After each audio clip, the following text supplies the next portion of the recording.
నడిపిస్తున్న దేవునికి, కృప చూపుతున్న దేవునికి అందరూ చప్పట్లు కొడుతూ యేసయ్య నామమును మహిమపరచండి. హల్లెలూయా.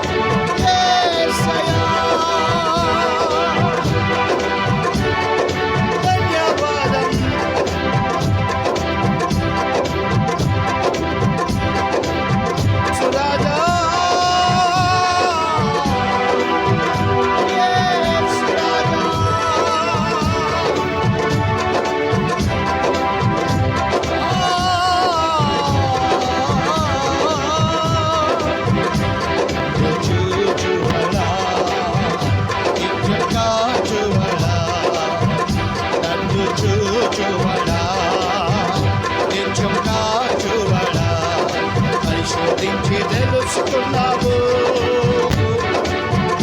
నన్ను ఆవరించావు, తెలుసుకున్నావు, ఆవరించావు.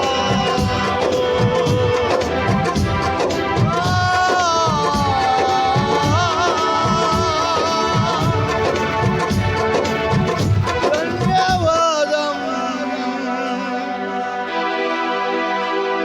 యేసు రాజా,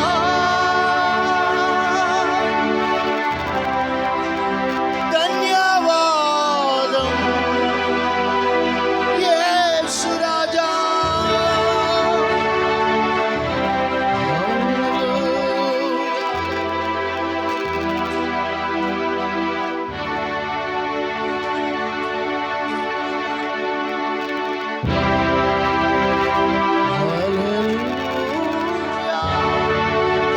చేతులు పైకెత్తి, రెండు చేతులు పైకెత్తి. హల్లెలూయా, హల్లెలూయా. ధన్యవాదం యేసు రాజా, ధన్యవాదం యేసు రాజా. యేసయ్యకి ధన్యవాదాలు చెప్తామా? హల్లెలూయా, హల్లెలూయా. యేసయ్యా, హల్లెలూయా, హల్లెలూయా. చప్పట్లు కొట్టి యేసయ్య నామమును మహిమపరచుదాం. హల్లెలూయా, హల్లెలూయా, హల్లెలూయా. దేవుని కృప దిగి వచ్చుగాక. ఇప్పుడే దేవుని శక్తి మనందరినీ తాకునుగాక. హల్లెలూయా, హల్లెలూయా. యేసయ్యా, పిలవండి, పిలవండి, పిలవండి. యేసయ్యాని పిలవండి. Jesus, Jesus. పిలవండి, పిలవండి. హృదయాంతరంగములో హల్లెలూయా, హల్లెలూయా. పిండమునై ఉండగానే కన్నులకు మరుగై ఉండలేదయ్యా.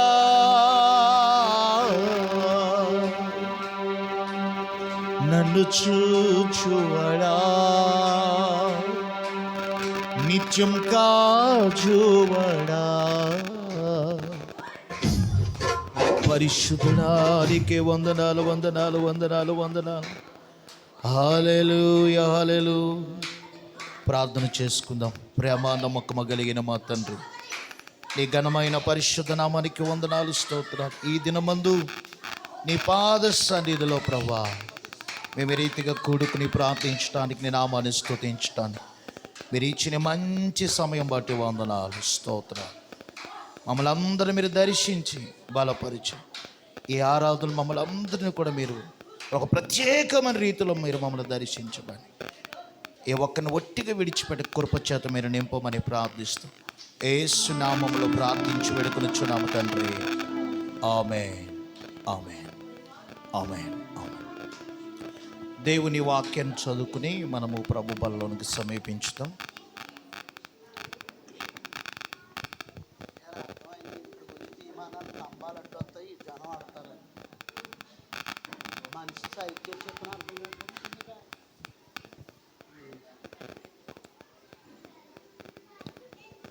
దేవుని వాక్యాన్ని చదువుకుందాం.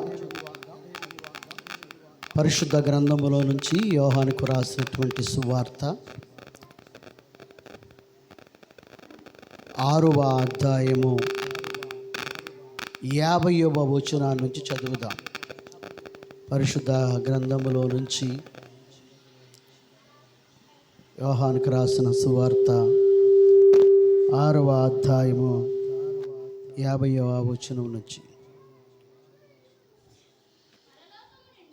పరలోకము నుండి దిగివచ్చిన జీవాహారమును నేనే. ఎవరైనను ఈ ఆహారము భుజించితే వాడెల్లప్పుడూ జీవించెను. మరియు నేనిచ్చు ఆహారము లోకమునకు జీవము కొరకైన నా శరీరమే అని నిశ్చయముగా మీతో చెప్పుచున్నానని యూదులు ఈయన తన శరీరమును ఎలాగో తిననీయగలడని ఒకరితోనొకడు వాదించుకునిచుండిరి. కావున యేసు ఎట్లా నేను మీరు మనిషి కుమారుని శరీరము తిని ఆయన రక్తము త్రాగితేనే కాని మీలో మీరు జీవము గలవారు కారు. నా శరీరమును తిని నా రక్తము త్రాగువాడే నిత్య జీవము గలవాడు. అంత్యదినమున నేను వానిని లేపెదను. నా శరీరము నిజమైన ఆహారమును నా రక్తము నిజమైన పానమునై ఉన్నది. నా శరీరము తిని నా రక్తము త్రాగువాడు నాయందును నేను వానియందును నిలిచియుందుము. జీవమగల తండ్రి నన్ను పంపెను గనుక నేను తండ్రి మూలముగా జీవించునట్టే నన్ను తినేవాడు నా మూలముగా జీవించును. ఇది పరలోకము నుండి దిగి వచ్చిన ఆహారము. ఇతరులు మన్నా తిని చనిపోయినట్టు కాదు. ఈ ఆహారమును తినేవాడు ఎల్లప్పుడూ జీవించునని మీతో నిశ్చయముగా చెప్పుచున్నానని నేను. ప్రార్థన చేసుకుందాం. ఏకో వస్తుంది. దయగల మా తండ్రి, కృపగలిగి ప్రభువా, నీ బంగారు పాదములకు వందనాలు స్తోత్రాలు చెల్లిస్తూ ఉన్నాం. ఈ 6వ నెలలో నీ బల్లారాధనలో మేమందరము కూడా సమకూర్చబడి ఉన్నాము. అయా, నీ బల్లలో ఉన్నది నీ శరీరమును నీ రక్తమును మేము పానము చేయుచున్నాము తండ్రి. అట్టి కృపగల దేవా, నీ కృపను మాకు దయచేసినందుకు వందనాలు. ఈ బల్లలో మేమందరం కూడా పాలు పొందుచు ఉండగా పరిశుద్ధాత్ముడా మీరు మమ్మల్ని నడిపించమని యేసయ్య నామమున ప్రార్థించుచున్నాము తండ్రి. Amen, amen. అందరూ కూడా వర్ష క్రమములో లైన్గా మీరందరూ కూడా పాలు పొందాలని మనం చేస్తున్నాను. సిలువులో సాగింది యాత్ర, కరుణామయుని దయగల పాత్ర. సిలువులో సాగింది యాత్ర, కరుణామయుని దయగల పాత్ర. ఇది ఎవరి కోసమో, ఈ జగతి కోసమే, ఈ జనుల కోసమే, ఈ జగతి కోసమే, ఈ జనుల కోసమే. సిలువులో సాగింది యాత్ర, కరుణామయుని దయగల పాత్ర. సిలువులో సాగింది యాత్ర, కరుణామయుని దయగల పాత్ర. వెనక నుండి తన్నింది ఒకరు, ముందు నిలచి నవ్వింది మరి ఒకరు, వెనక నుండి తన్నింది ఒకరు. మరి ముందు నిలచి నవ్వింది మరి ఒకరు, గీలు చేసినారు పరివాషమాడినారు, గీలు చేసినారు పరివాషమాడినారు. నోరు తెరువలేదాయ ప్రేమ, బదులు పలకలేదాయ ప్రేమ. నోరు తెరువలేదాయ ప్రేమ, బదులు పలకలేదాయ ప్రేమ. ఇది ఎవరి కోసమో ఈ జగతి కోసమే, ఇది ఎవరి కోసమో ఈ జగతి కోసమే, ఈ జనుల కోసమే. సిలువలో సాగింది యాత్ర,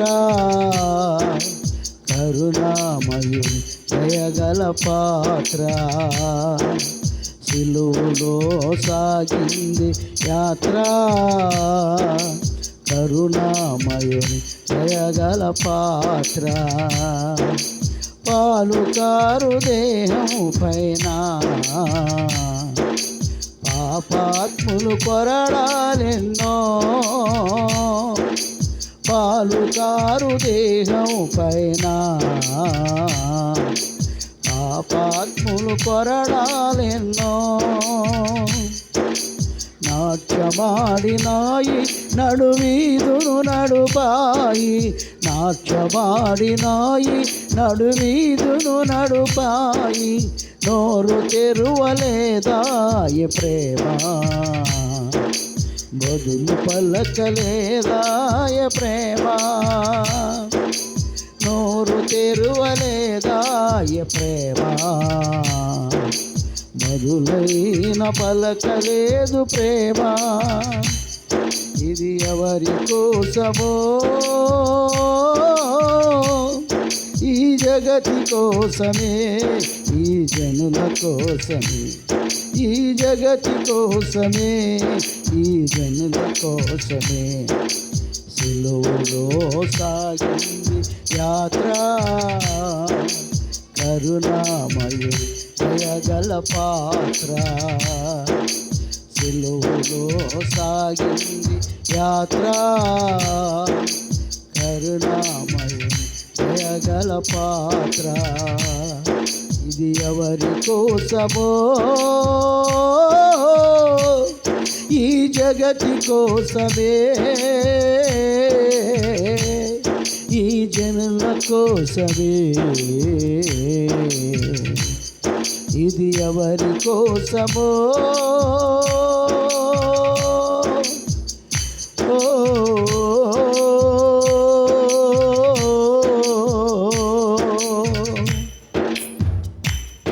ఈ జగతి కోసమే. సిలువలో సాగింది యాత్ర, కరుణామయిని దయగల పాత్ర. ప్రార్థన చేసుకుందాం. ఆయన ఒక రొట్టును పట్టుకొని ఆకాశం వైపెత్తి, తండ్రి, నా పిల్లల కొరకు సిద్ధపరిచిన నా శరీరాన్ని రొట్టుగా మార్చి వారికి ఇస్తూ ఉన్నాను. అట్లాగనే ఆయన ఒక పాత్రను పట్టుకొని ఆకాశం వైపెత్తి, తండ్రి, కృత నిబంధన అయిన నా రక్తము వారు విమోచించటానికి సర్వమానవుల పాపములకు చిందింపబడుతున్న పవిత్రమైన పరిశుద్ధమైన రక్తము, ఇది నా పిల్లలకు సమర్పిస్తున్నానని చెప్పి కృతజ్ఞతాస్తుతులు చెల్లించి వారికి ఇచ్చాను. ప్రభువా, నీ శరీరములోను నీ రక్తములోను ఏకమై ఉండడానికి ప్రభువా మీరిచ్చిన కృపను బట్టి మీకు కృతజ్ఞతాస్తుతులు చెల్లిస్తూ వీటిని తీసుకుంటున్నాము తండ్రి. Amen, amen, amen.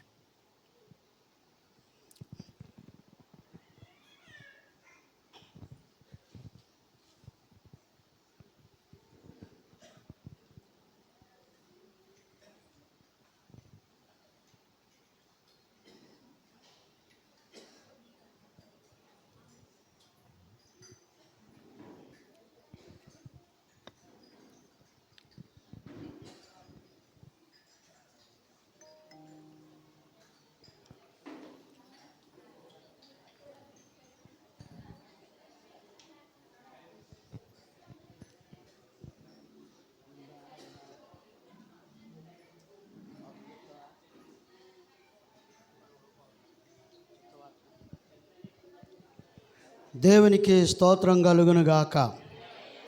హల్లెలూయా. ప్రభువునందు ప్రియమైనటువంటి దేవుని బిడ్డలారా, అక్కడ పెట్టేయండి. మీరు ఇవన్నీ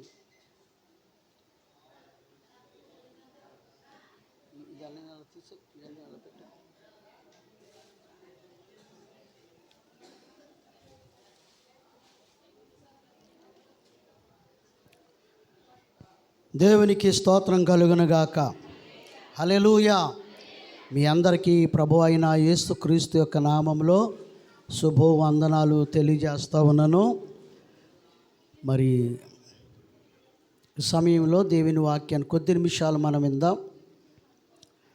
మన మధ్యకు వచ్చినటువంటి పాస్టర్ గారు, రూపేష్ పాస్టర్ గారు మనకు చాలా పరిచయస్తుడే. చాలా కార్యక్రమాల్లో మనతో కలిసి ఉండడం మనకు తెలుసు.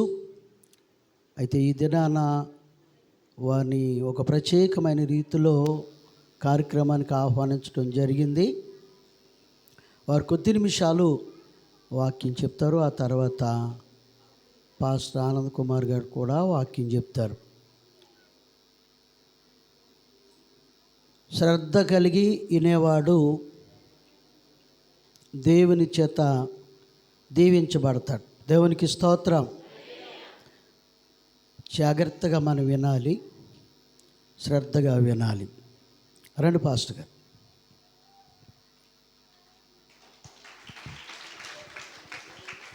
Praise the lord. హల్లెలూయా. దేవునికి స్తోత్రం. దేవుని పరిశుద్ధ నామానికి మహిమ కలుగును గాక. మరి ఇక ప్రత్యేకమైన సమయంలో ఇలాగను మీ మధ్యలో నిలబడడానికి నాకు అవకాశం ఇచ్చిన దేవాది దేవునికి, మరి నన్ను ఇక్కడికి ప్రేమతో ఆహ్వానించిన మా ప్రియ స్నేహితులు రెవరెండ్ ఆనంద్ కుమార్ గారికి ప్రత్యేకంగా వందనాలు. అదేవిధంగా కార్యక్రమంను అధ్యక్షులుగా నడిపిస్తున్న మరి ఇక గ్రేస్ మినిస్ట్రీస్ యొక్క వ్యవస్థాపక అధ్యక్షులైనటువంటి దైవజనులు బిషప్ పేట్రాయ్ గారు కూడా, మరి పాస్టర్ గారికి, వారి కుటుంబం అంతటి కూడా, మరి కూడొచ్చిన విశ్వాసులైన పురుషులకు, మరి సంఘ పెద్దలకు, యవనస్తులకు, స్త్రీల సమాజం వారికి, చిన్న బిడ్డలకు అందరూ కూడా యేసుక్రీస్తు నామములో నా వందనాలు, శుభాలు తెలియజేస్తున్నాం. దేవునికి స్తోత్రం. 119వ కీర్తన 67 నుంచి 71 వచనాలు దయచేసి వాక్యాన్ని చదువుకుందాం. 119వ కీర్తన 67 నుంచి 71 వరకు. శ్రమ కలుగక మునుపు నేను త్రోవ విడిచి తిని ఇప్పుడు నీ వాక్యమును అనుసరించి నడుచుకొనుచున్నాను. నీవు దయాళుడవై మేలు చేయుచున్నావు. నీ కట్టడలను నాకు బోధింపుము. గర్విష్ఠులు నా మీద అబద్ధము కల్పించుదురు. అయితే పూర్ణ హృదయముతో నేను నీ ఉపదేశములను అనుసరింతును. వారి హృదయము క్రొవ్వువలె మందముగా ఉన్నది. నేను నీ ధర్మశాస్త్రమును బట్టి ఆనందించుచున్నాను. నేను నీ కట్టడలను నేర్చుకున్నట్లు శ్రమనొందియుండుట నాకు మేలాయను. సరిపోతుంది. చదవబడిన వాక్య భాగమును ప్రభు మన వినికిడిలో దీవించి ఆస్వాదించునుగాక. మరి సమయంలో మరి ఈ దినాన మన వాక్య ధ్యానాంశం ఏంటంటే దావీదు శ్రమలలో స్పందించిన విధానం. దావీదు శ్రమలలో స్పందించిన విధానం. ఇప్పుడు మనుషులమైన మనందరికీ కూడా శ్రమలు, కష్టాలు, బాధలు, కన్నీరు అనేవి సర్వసాధారణం, సహజం. మరి ప్రత్యేకమైన సమయంలో మరి నాలో నాకు ఇంతవరకు ఏ శ్రమ లేదు, ఏ బాధ లేదు, ఏ కష్టం లేదు అన్నవారు ఎవరైనా ఇక్కడ ఉన్నారండి? ఉంటే చేయి పైకి ఎత్తగలరా? వారిని బట్టి ప్రభువును స్తుతిద్దాం. హల్లెలూయా. మరి ఇక్కడ ఎవరు కూడా మరి చిన్న పిల్లలు మొదలుకొని పెద్దవారి వరకు, స్త్రీలు మొదలుకొని మరి వృద్ధుల వరకు ఎవరు కూడా మరి ఏ విధమైన కష్టము, శ్రమ లేకుండా ఇక్కడ లేము. మరి దినాన మరి శ్రమలలో, కష్టాల్లో, ఇబ్బందుల్లో మనం ఎలాగా వ్యవహరించాలి, ఏ విధంగా మనం వీటిని అధిగమించాలి అని దావీదు దగ్గరికి వెళ్ళి అడిగితే, దావీదు తనకు వచ్చిన శ్రమల్లో తను స్పందించిన విధానం గురించి కొన్ని మాటలు మరి మనం ఈ దినాన్ని దేవుని వాక్యం నుంచి త్వరితంగా, క్లుప్తంగా కొన్ని మాటలు మనం నేర్చుకుందాం. మొదటిగా 141వ కీర్తన 5వ వచనం చదవండి. 141వ కీర్తన 5వ వచనం. 141వ కీర్తన 5వ వచనం త్వరగా చదవాలి.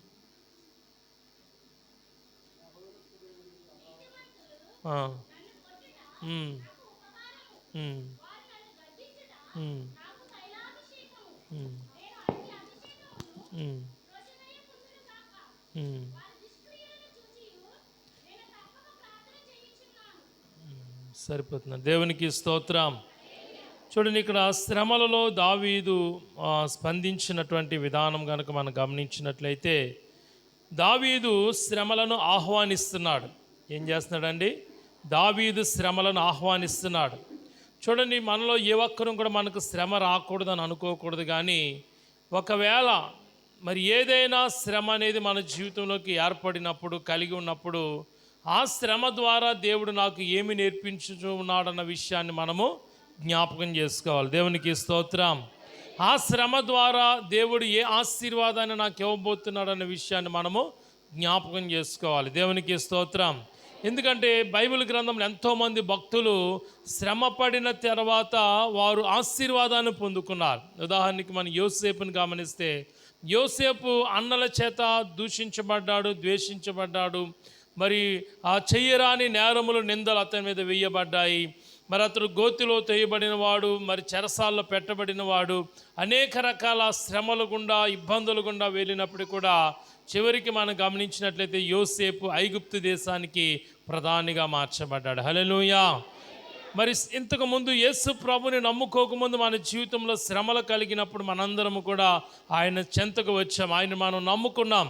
మరి నమ్ముకున్న తర్వాత కూడా శ్రమలు వస్తున్నాయంటే దేవుని చిత్తము, దేవుని అనుమతి లేకుండా మన జీవితంలోకి ఏ శ్రమ కూడా రాదన్నమాట అండి. దేవునికి స్తోత్రం.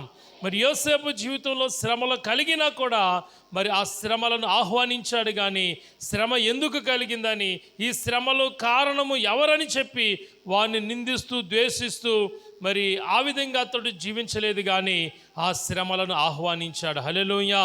ఈ శ్రమ నాకు వచ్చిందంటే దీని వెనక నాకు ఏదో గొప్ప ఆశీర్వాదం ఉండబోతుంది. హల్లెలూయా.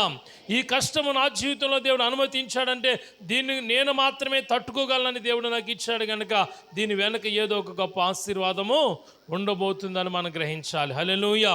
మరి యోబు విషయంలో కూడా దేవుడు అనేకమైన శ్రమలను అనుమతించాడు.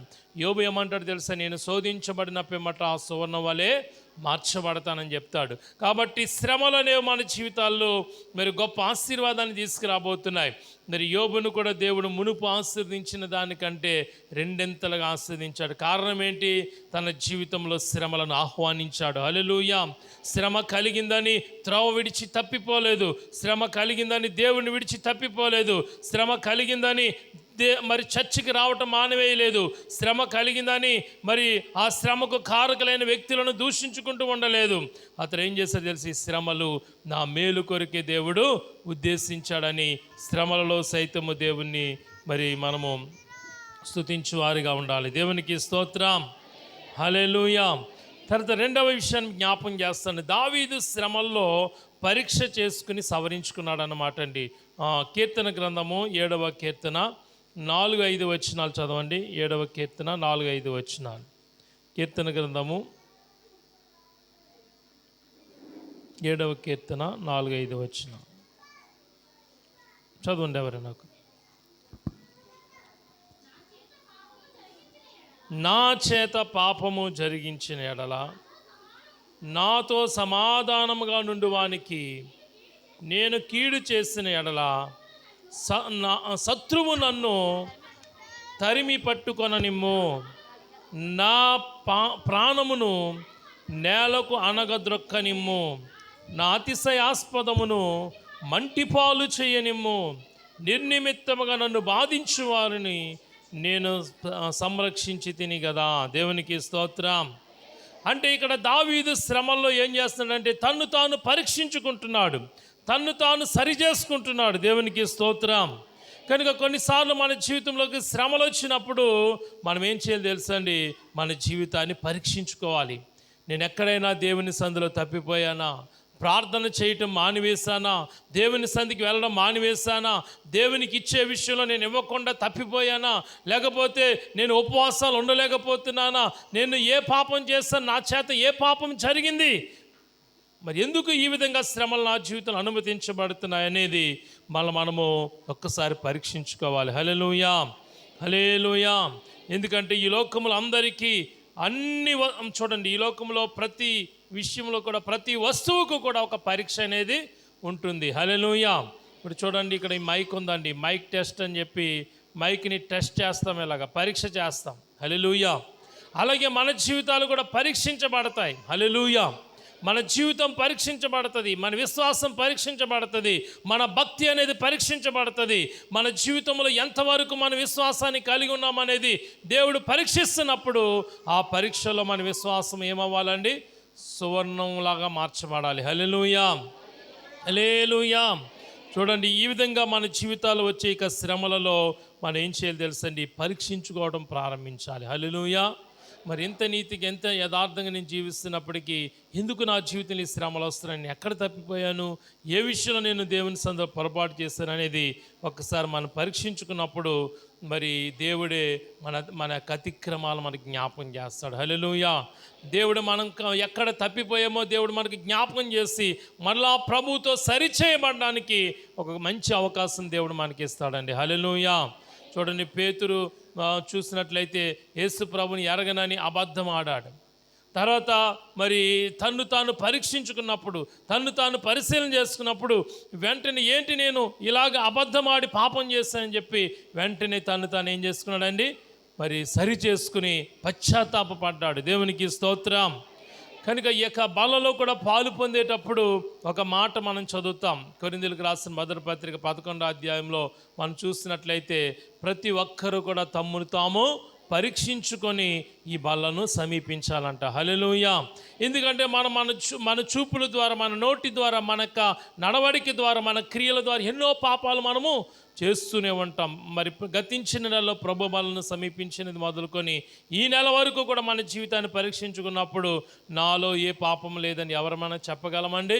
అనేక విషయాల్లో మనం తప్పిపోయాం, అనేక విషయాల్లో మనం పొరపాట్లు అవిధేయత కలిగిన వారుగా మనం జీవించాం. మరి దేవుని వాక్యమును మరి తప్పిపోయి ప్రవర్తించిన వారుగా ఉండవచ్చు.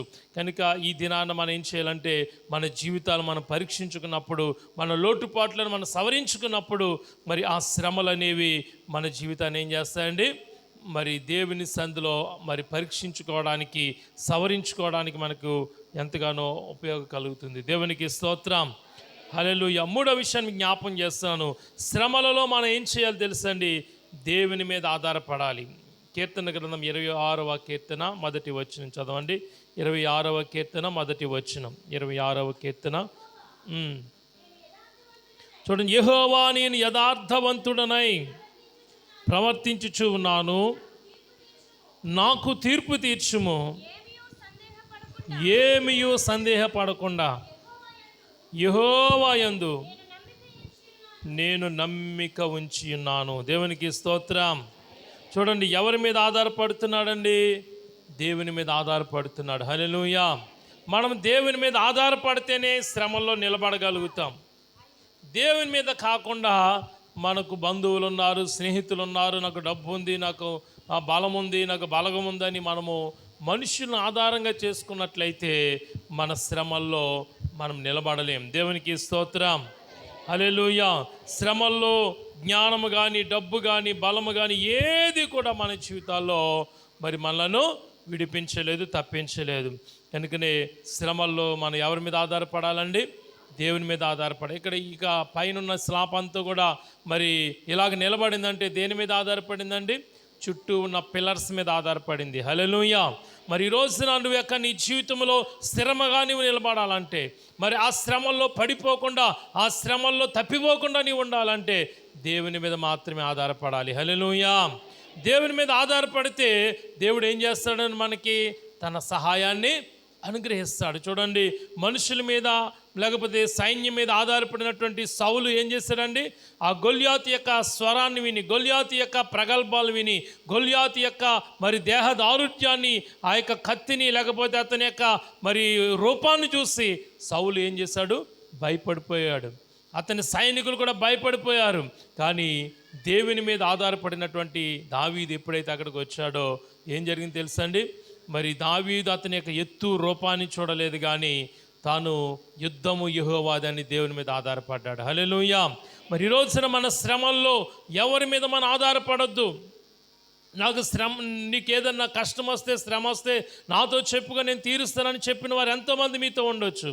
కానీ మన శ్రమ కలిగినప్పుడు మనం ఎప్పుడు కూడా మనుషుల మీద ఆధారపడొద్దు, మన జ్ఞానం మీద, మన డబ్బు మీద ఆధారపడొద్దు. మనం దేవుని మీద ఆధారపడితే నీ శ్రమలన్నిటిలో నుంచి ప్రభువే నిన్ను విడిపిస్తాడు. దేవునికి స్తోత్రం చెప్దాం అందరం. హల్లెలూయా, హల్లెలూయా. కనుక శ్రమలలో మనం దేవుని మీద ఆధారపడాలి. తర్వాత కీర్తన 40వ కీర్తన 1వ వచనం మనం చూసినట్లయితే శ్రమలను మనము సహించుకుని వారుగా మనం ఉండాలి. 40వ కీర్తన 1వ వచనం. సహనం కలిగి నేను సహనముతో యెహోవా కొరకు నేను సహనముతో కనిపెట్టుకుంటుని, ఆయన నాకు చెవియొగ్గి నా మొర్ర ఆలకించెను. దేవునికి స్తోత్రం. కనుక శ్రమల్లో మనకి ఏముండాలండి? సహనం ఉండాలి, నిరీక్షణ ఉండాలి. మనం చాలాసార్లు శ్రమలలో సహనాన్ని కోల్పోతాం, నిరీక్షణ కోల్పోతాం. ఈ శ్రమలు నాకే ఎందుకు వచ్చినాయి, ఈ శ్రమల్లో నేనే ఎందుకు ఇలాగ బాధపడుతున్నానని కొన్నిసార్లు మనం ఏం చేస్తామండి? సహనాన్ని కోల్పోతాం. సహనాన్ని కోల్పోయి మనం ప్రవర్తిస్తూ ఉంటాం. తిమోతికి రాసిన 2వ పత్రిక 2వ అధ్యాయం 12వ వచనం చదవండి. తిమోతికి రాసిన 2వ పత్రిక 2వ అధ్యాయం 12వ వచనం. తిమోతికి రాసిన 2వ పత్రిక 2వ అధ్యాయం 12వ వచనం. సహించువారమైతే ఆయనతో కూడా ఏలుదుము. ఆయనను ఎరుగమంటే మనలను ఆయనను ఎరుగనను. దేవునికి స్తోత్రం. సహించిన వారమైతే మన జీవితాల్లో వచ్చే శ్రమలు ఏం చేయాలండి? ఓర్చుకోవాలి, సహించుకోవాలి. దేవునికి స్తోత్రం. హల్లెలూయా. మనం ఓర్చుకుంటే, మనం సహించుకుంటే ఓర్పు గొప్ప ద్రోహక్రియలు జరగకుండా మరి మనల్ని కాపాడుతుంది అన్నమాట. దేవునికి స్తోత్రం. శ్రమల్లో చాలామంది సహనాన్ని కోల్పోతారు. అందుకే వారు మరి శ్రమల్లో కోపం వచ్చేసి నోటితో ఇష్టానుసారంగా మాట్లాడతారు, నోటితో దూషిస్తారు, నోటితో శపిస్తారు, నోటితో రకరకాలుగా మాట్లాడుతూ ఉంటారు. నీకు శ్రమల్లో సహనంగా అనుకుంటే నీ నోరును నువ్వు కాపాడుకోగలుగుతావు. దేవునికి స్తోత్రం. ఎందుకంటే శ్రమలలో మనము సహనం కలిగి ఉంటే ప్రభువుతో పాటుగా మనము ఏలుతామంట. దేవునికి స్తోత్రం. హల్లెలూయా. కనుక శ్రమలలో మనం ఎలా ఉండాలంటే సహనాన్ని ప్రదర్శించే వారిగా మనం ఉన్నప్పుడు, సహనము లేని మనకు సహనం నేర్పడానికే ఈ యొక్క శ్రమలు అనేవి అనుమతించబడుతున్నాయి. దేవునికి స్తోత్రం. యాకోబు 5:11 కూడా చదవండి. యాకోబు 5:11. యాకోబు రాసిన పత్రిక 5:11. సహించు వారిని ధన్యులనుకొనుచున్నాము కదా. మీరు యోబు యొక్క సహనమును గూర్చి వింటిరి. ఆయన ఎంతో జాలియు కనికరము గలవాడై మీరు తెలుసుకొని ఉన్నారు. నా సహోదరులారా, ముఖ్యమైన సంగతి ఏదనగా ఆకాశము తోడని గాని. చూడండి, ఇక్కడ సరిపోతుందండి. ఇక్కడ మనం సహించిన వారుగా మనం ఉన్నట్లయితే దేవునితో కూడా మనం ఏలుతామన్న వాక్యంలో చూసాం. మనం సహించిన వారుగా మనం ఉంటే ధన్యులమని అనుకొనిచున్నామని వాక్యంలో రాయబడింది. దేవునికి స్తోత్రం. మనం ఎవరి సహనము గూర్చి విన్నామంటండి? యోబు సహనమును గూర్చి విన్నాం. దేవునికి స్తోత్రం. యోబు ఎంత సహనం కలిగిన వాడంటే, తన భార్య వచ్చి అతన్ని నీవు దేవుణ్ణి దూషించి మరణము కమ్ము అని అంటున్నప్పుడు యోబు సహనంతో ఉన్నాడు. హల్లెలూయా. మరి యోబు ఏమాత్రం కూడా తొందరపడలేదు. యోబు ఏమాత్రం కూడా నిరీక్షణ కోల్పోలేదు. ఏమంటున్నాడంటే, మూర్ఖురాలు మాట్లాడినట్టు నువ్వు మాట్లాడొద్దు. దేవుని వల్ల మనం మేలు అనుభవిస్తామా, కీడు మనము అనుభవించతగమా అంటున్నాడు. కనుక మన జీవితాల్లో శ్రమ వచ్చినప్పుడు మనము దేవుని సందులో సహనమును కొరకు దేవుని అడగాలి. దేవునికి స్తోత్రం. తర్వాత 34వ కీర్తన 1వ వచనం చూస్తున్నట్లయితే, శ్రమలలో దావీదు ఏ విధంగా నేనెల్లప్పుడును యెహోవానే సన్నుతించెదను, నిత్యము ఆయన కీర్తి నా నోట ఉండును. శ్రమల్లో దావీదు ఏం చేశాడంటండి? ఎల్లప్పుడూ కూడా దేవుని స్తుతించాడు. హల్లెలూయా. శ్రమలలో దేవుణ్ణి స్తుతించాడు. ఎంతగా స్తుతించాడంటే, మరి అతడు దినమునకు 7 మార్లు దేవుని స్తుతించేవాడు అంటండి. హల్లెలూయా, హల్లెలూయా. కనుక మరి శ్రమలలో మనము దేవుని స్తుతించే అనుభవాన్ని కలిగి ఉండాలి. చాలామంది ఏదైనా మనకు మేలు జరిగితే, ఏదైనా మనకు ఉపకారం జరిగితే మరి దేవుని స్తుతించేవారు కనబడతారు. కానీ శ్రమలను బట్టి, శ్రమలలో దేవుని స్తుతించే అనుభవాన్ని మనం కలిగి ఉంటే మరి నిశ్చయముగా మనం ఆస్వాదించబడతాం. దేవునికి స్తోత్రం. హల్లెలూయా. కనుక ఈ శ్రమలలో దావీదు ఎలాగ దేవుని స్తుతించాడంటండి? నేను ఎల్లప్పుడూ యెహోవానే సన్నిధిస్తాను. శ్రమ వచ్చిందని చాలామంది ఏం చేస్తారండి? దేవుని స్తుతించడం మానేస్తారు, దేవుని సన్నిధికి రావటం మానేస్తారు. దేవుడు అంటున్నాను కానీ దేవుడు నాకు ఏం చేయట్లేదని అనుకుంటాం. కానీ శ్రమలలో ఎల్లప్పుడూ కూడా మనం ఏం చేయాలి? దేవుణ్ణి స్తుతించాలి. హల్లెలూయా. శ్రమలలో మనం ఏం చేయాలంటే నిత్యము దేవుని కీర్తి మన నోట ఉండాలి. చూడండి, పౌలు శీలను కనుక మనం గమనించినట్లయితే వారు చాలా భయంకరంగా కొట్టబడ్డారు. వారిని ఎంతగానో కొరడాలతో కొట్టారు, బెత్తములతో కొట్టారు, వారి వస్త్రములు లాగివేశారు, భయంకరంగా హింసించారు, బాధ పెట్టారు. మరి వారిని తీసుకెళ్ళి చెరసాల్లో వేసి కాళ్ళకు చేతులకు బండలు బిగించారు. అలాంటి పరిస్థితుల్లో పౌలు శీలులు, ప్రభువా నీ సువార్త చేస్తున్నందుకే కదా మాకు ఈ శ్రమలు, నీ యొక్క మాటలు ప్రకటించచ్చు అనేక మంది నీ తట్టు తిప్పుతున్నాం కదా, మరి నీ పని చేస్తుంటే మాకెందుకు ప్రభు ఈ శ్రమలని? మరి ఆ శ్రమలను బట్టి వారు కృంగిపోలేదు, ఆ శ్రమలను బట్టి ధైర్యం కోల్పోలేదు. కానీ ఆ శ్రమలలో సహితము వారు ఏం చేశారంటే మరి మధ్యరాత్రి వేళ మేలుకొని ప్రభువును స్తుతించారు. హల్లెలూయా, హల్లెలూయా. ఆ శ్రమలలో వారు ఎప్పుడైతే దేవుని స్తుతించడం ప్రారంభించారో ఆ స్తుతులలో ఉన్న శక్తిని బట్టి వారి యొక్క చెరసాల పునాదులు అదిరిపోయినాయి అంటండి. హల్లెలూయా. వారి సంఖ్యలు వీడిపోయినాయి అంట, చెరసాల గేట్లన్నీ తెరుచుకుపోయినాయి అంట. హల్లెలూయా. కనుక శ్రమలలో సనుక్కోవద్దు, కానీ శ్రమలో మనం ఏం చేయాలండి? స్తుతించడం ప్రారంభించాలి. హల్లెలూయా. ఎవరైతే దేవుని సందులో శ్రమలలో స్తుతించడం ప్రారంభిస్తారో వారి జీవితంలో దేవుడు అద్భుతాలు చేయడం మొదలు పెడతాడు. హల్లెలూయా, హల్లెలూయా. మరొక విషయాన్ని మీకు జ్ఞాపం చేస్తాను. శ్రమలలో మనం ఏం చేయాలంటే దేవునికి ప్రార్థన చేయాలి. 18వ కీర్తన 6వ వచనం చదవండి. 18వ కీర్తన 6వ వచనం. 18వ కీర్తన 6వ వచనం. నా శ్రమలలో నేను యెహోవాకు మొర్రపెట్టి తిని నా దేవునికి ప్రార్థన చేసి తిని ఆయన తన ఆలయములో ఆలకించి నా ప్రార్థన అంగీకరించెను. హల్లెలూయా. చూడండి, శ్రమలలో మనం ఎవరికి మొర్ర పెట్టాలి, ఎవరికి ప్రార్థన చేయాలంటే దేవునికే ప్రార్థన చేయాలి. హల్లెలూయా. మరి శ్రమలలో మనం దేవునికి మొర్ర పెడితే దేవుడు ఏం చేస్తానంటాడంటండి? తన ఆలయములో మన మొర్రను ఆలకిస్తాడంట. హల్లెలూయా. చూడండి, శ్రమ కలిగినప్పుడు హన్నా దేవుని మందిరానికి వచ్చి ఏం చేస్తుందండి? ప్రార్థన చేస్తుంది, కన్నీళ్లతో దేవుని వేడుకుంది. మరి సంవత్సరం తిరగక మునిపే దేవుడు ఆమె ఒడిలో ఒక బిడ్డను ఇచ్చాడు. హల్లెలూయా. శ్రమలలో మరి మనం చూసినప్పుడు దేవునికి ఎవరైతే మొర్రపెట్టువారుగా ఉంటారో వారిని ఖచ్చితంగా దేవుడు ఏం చేస్తాడండి? విడిపించేవాడుగా. యాకోబు రాసిన పత్రికలో 5వ అధ్యాయం చదివితే ఏమేమనంటే, మీలో ఎవరికైనా శ్రమ సంభవించినా అతడు ప్రార్థన చేయవలెను. హల్లెలూయా. మనలో ఎవరికైనా శ్రమ సంభవించినంటే ఎవరికి శ్రమ సంభవించదని చెప్పడానికి లేదు. సేవకులమైన ఇక్కడ నిలబడిన మాకు శ్రమలు ఉంటాయి, అక్కడ వాక్యం వింటున్న మీకు శ్రమలు ఉంటాయి. మరి ఎవరికి ఉండవలసిన శ్రమలు బాధలు వారికి ఉంటాయి. కానీ ఆ శ్రమల్లో మనుషులకు చెప్పుకోవడం వల్ల ఏమీ ప్రయోజనం ఉండదు. కానీ నీ శ్రమను నువ్వు దేవునికి చెప్పుకోగలిగినప్పుడే ఆ శ్రమలలో నీ ప్రార్థన దేవుడు ఆలకిస్తాడు. హల్లెలూయా.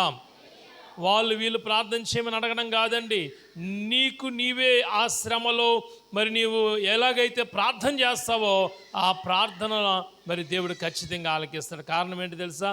విరిగి నలిగిన హృదయం గల వారికి యెహోవా ఆసన్నుడిగా ఉన్నాడు, తనకు నిజముగా మొర్రపెట్టు వారికి ఆయన సమీపంగా ఉన్నాడు.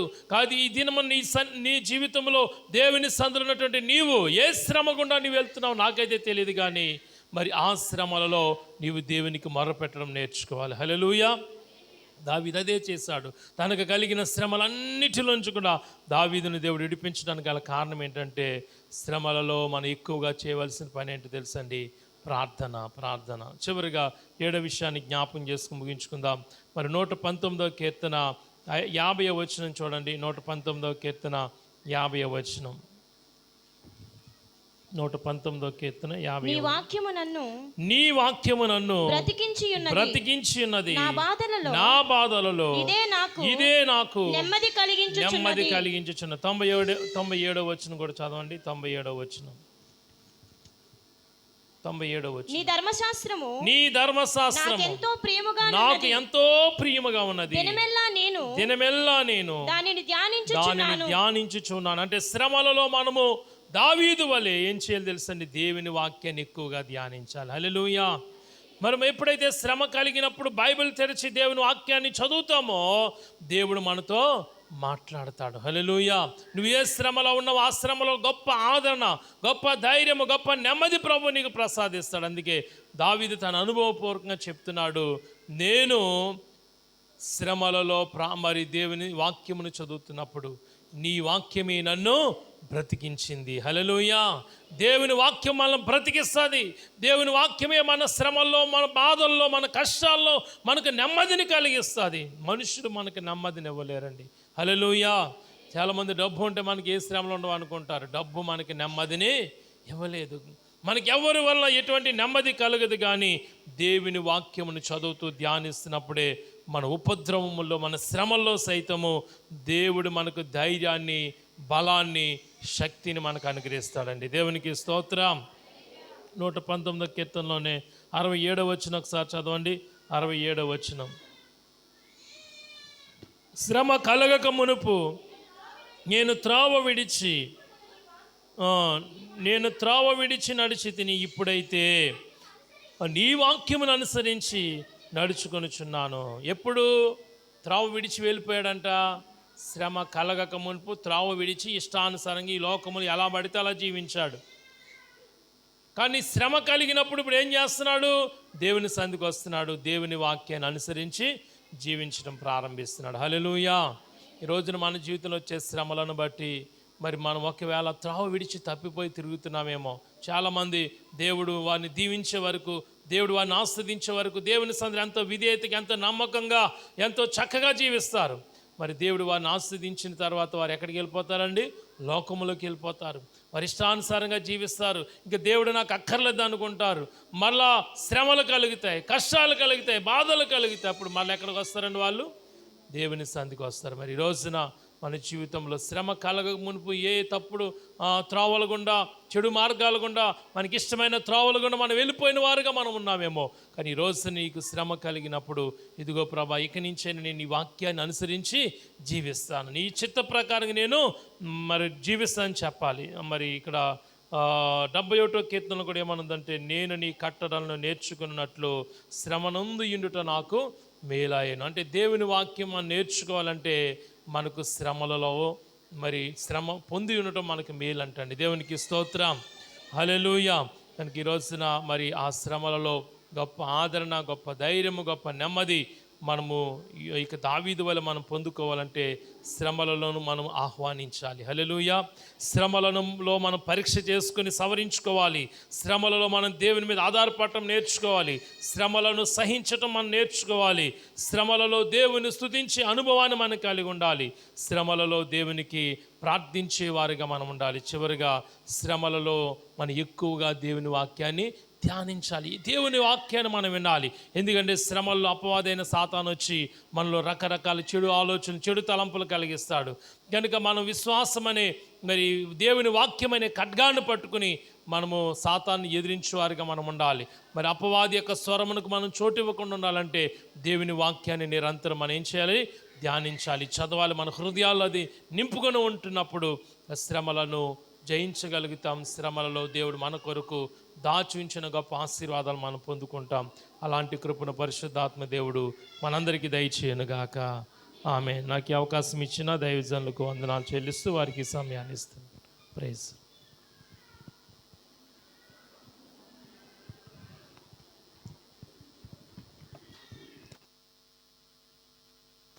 Praise the lord. హల్లెలూయా. చాలా చక్కటి విషయాలు దైవజనులు చెప్పారు. రూపేష్ పాస్టర్ గారు చెప్పండి, ఏం చెప్పారు ఇప్పుడు దాకా? అమ్మా, శ్రమలలో మనము సహించుకునేటువంటి వారిగా ఉన్నప్పుడు దేవుడు మన జీవితాల్లో అద్భుతాలు చేస్తాడు. మంచిది. ఇంకా మరి ఏం చెప్పక్కర్లేదు. కానీ ఒక్క వచనాన్ని ఈ పూట మీకు జ్ఞాపకం చేస్తాను. దేవుని వాక్యముల నుండి అపోస్తుల కార్యాలు 2వ అధ్యాయం 43వ వచనం. అపోస్తుల కార్యాలు 2వ అధ్యాయం 43వ వచనం. అప్పుడు ప్రతివానికి భయము కలిగెను మరియు అనేక మహత్కార్యములను సూచక క్రియలను అపోస్తుల ద్వారా జరిగెను. అందరూ వినండి. సూచక క్రియలు, మహత్కార్యాలు అపోస్తుల ద్వారా జరిగాను. ఆ దినమందు సంఘము అనేకమైన అద్భుతాలు, అనేకమైన కార్యాలు అనుభవించడానికి కారణం. ఈరోజు చాలామంది దేవుడు చేసే కార్యాలు పొందుకోలేక ఏమంటున్నారంటే, అప్పుడు జరిగే కార్యాలు ఇప్పుడు ఆగిపోయినాయి, ఇప్పుడు ఎక్కడ జరుగుతాయి అని వాళ్ళకి చేతకాక మాటలు మాట్లాడుతూ ఉన్నారు. కానీ మన దేవుడు ఎంత గొప్ప దేవుడు అంటే, మొదటివాడు ఆయనే, కడపటివాడు ఆయనే, నిన్న నేడు రేపు నిరంతరం. ఆయన ఎల్లప్పుడూ ఒకే రీతిగా ఉన్నటువంటి దేవుడు. ఈ రోజున సంఘం, ఆ ఆది సంఘం అనుభవించినటువంటి కార్యాలు అనుభవించుకోకపోవడానికి కారణం ఏంటంటే, అది కేవలం మన బలహీనతే తప్ప అది దేవుని యొక్క బలహీనత మాత్రము కాదు. చూడండి, ఆనాడు సంఘము సూచక క్రియలు, మహత్కార్యాలు, అపోస్తుల ద్వారా ఎన్నెన్నో కార్యాలు వారు అనుభవించారు. అవి ఏంటని మన లోపలికి వెళ్తే ఈరోజు బయటికి రాలేము. వాళ్ళు చాలా అద్భుతాలు ప్రియులరా, చాలా చాలా అద్భుతాలు వారు చూడగలిగారు. గొప్ప కార్యాలు చూడగలిగారు. దెయ్యాలు వెళ్ళిపోయేవి, రోగాలు స్వస్థపరచబడేవి. ఈ రోజున ప్రియులారా, నమ్మిన వారి జీవితంలో నేటి వరకు కూడా అవి జరుగుతూనే ఉన్నాయి. ఆ దినాల్లో ఆ సంఘము ఇన్ని అద్భుతాలు అనుభవించడానికి నేను వాక్యం వివరించను, కానీ మనం ఒక్కొక్కటి చదువుకుందాం. ఒక 9 మాటలు చదువుకుని మనం ముగించుకుందాం.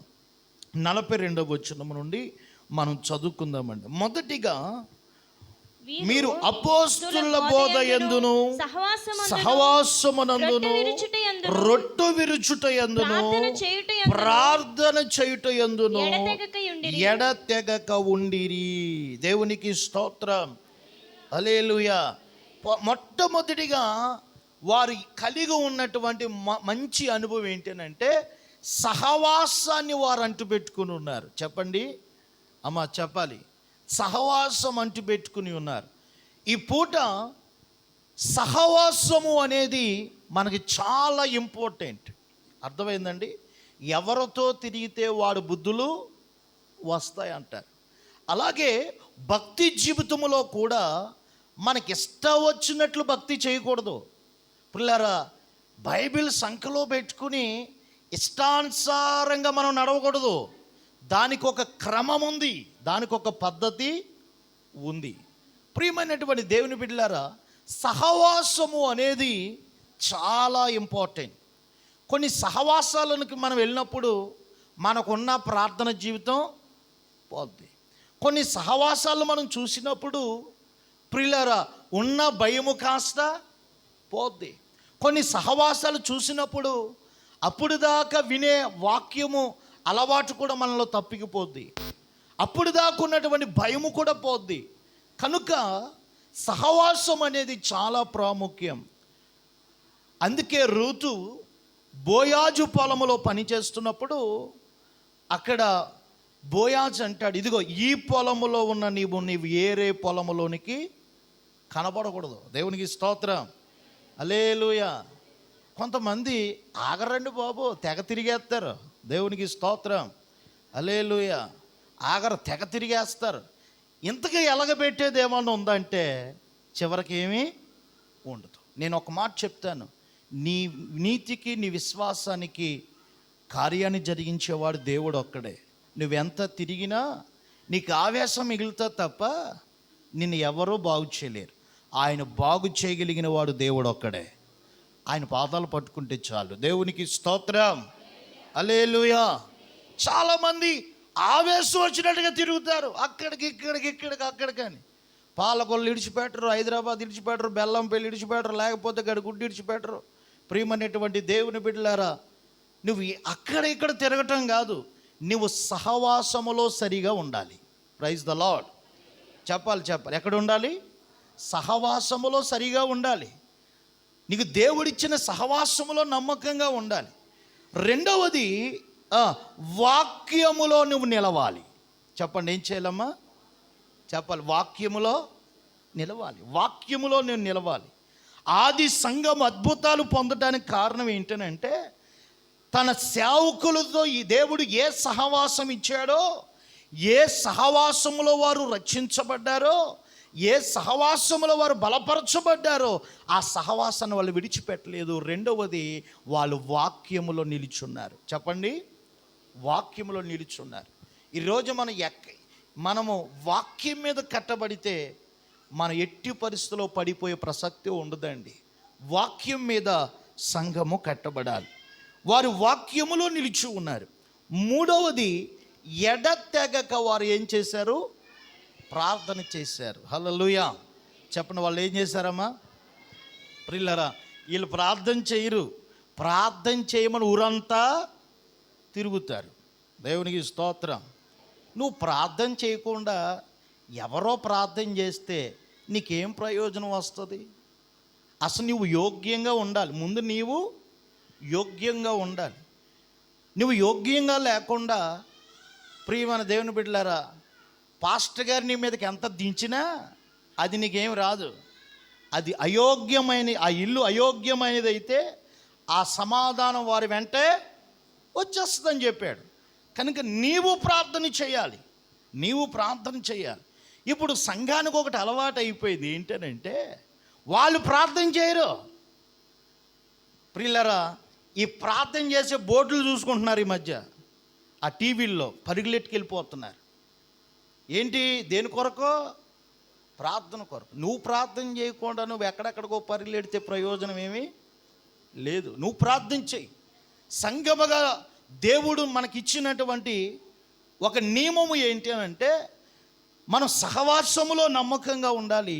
రెండవది, వాక్యములో నిలబడాలి. సంఘం వాక్యంలో నిలబడాలి.